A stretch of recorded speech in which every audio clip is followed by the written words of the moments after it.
করেছেন, আমরা করতালিতে তাদেরকে অভিনন্দন জানাই। প্রিয় ভাইরা,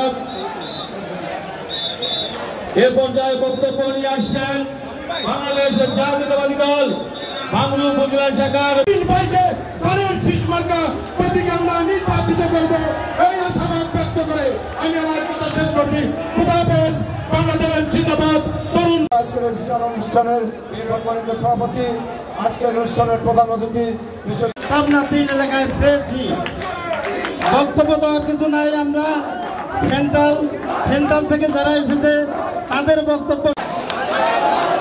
একটা গুরুত্বপূর্ণ মোবাইল হারিয়ে গেছে, আমাদের আলাউদ্দিন সরকার কেউ পেয়ে থাকলে আপনাদের বিনীত অনুরোধ, আপনি আলাউদ্দিন সরকার